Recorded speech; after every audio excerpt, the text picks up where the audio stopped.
The best way to predict the future is to create it. This is a famous saying by Peter Drucker. Welcome to this moment. A pause in the noise.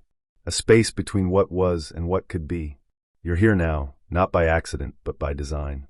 Because something inside you knows, the time to create is not tomorrow, not when you're ready, not when things are perfect. The time is now.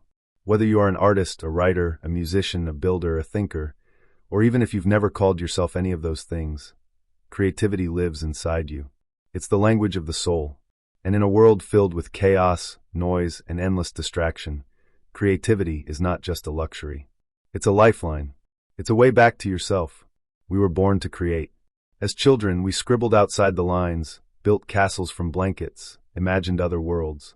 But somewhere along the way, we were taught to color inside the lines, to follow the rules, to be realistic, sensible, safe. And yet, something within you still whispers, there's more. That whisper is the creative spirit inside you, trying to rise again. Not to be famous, not to be perfect, but to express, to expand, to connect. Now is the time to create. The world is shifting. Old systems are breaking. New paradigms are forming. And every single creation, every song, every idea, every story, every painting, every business becomes a building block of what comes next. You are not waiting for the world to give you permission. You're giving it to yourself.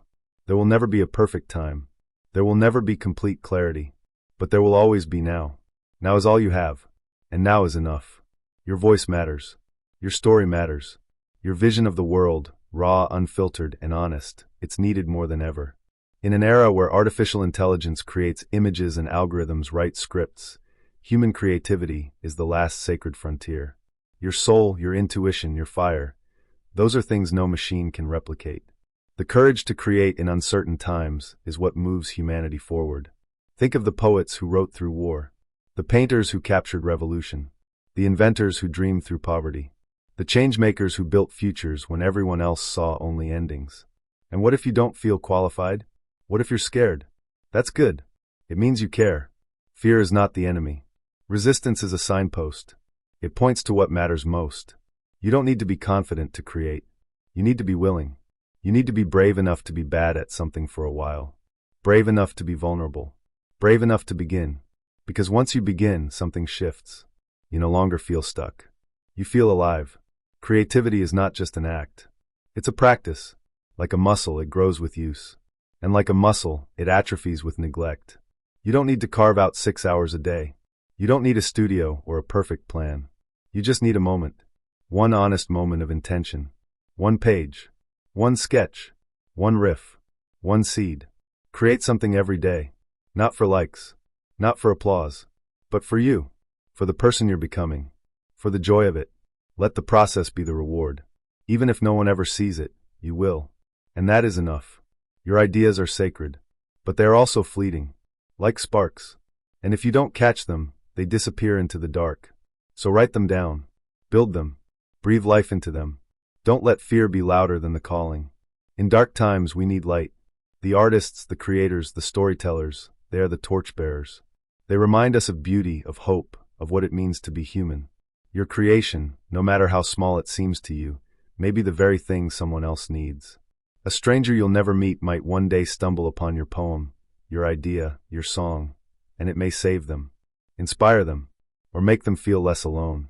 This is not about ego. It's about offering. Your gifts are not accidents. They are assignments. What if your role is not to ask whether you're good enough, but to simply give what you've been given? What if you stopped asking, who am I to create, and started asking, who am I not to? You don't need to wait for permission. You are the permission.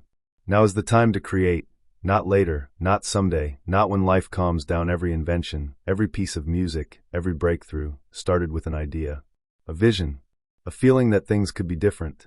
And now, more than ever, we need new visions. We don't need more content. We need more soul. We don't need more noise. We need more truth. We don't need more replication. We need more originality. That's you. You are not here to copy. You are here to contribute. And you don't need to know how it will unfold. You just need to trust that creating something now plants a seed for the future. Even if you never see the fruit, you have fulfilled your part. You have lit a match. And that matters. So this is your invitation. To begin. To build. To write. to draw, to dream, to move your hands with purpose, to create what only you can. Because the best way to predict the future is to create it. So create wildly, boldly, imperfectly. Not because the world is watching, but because your soul is. And it's time.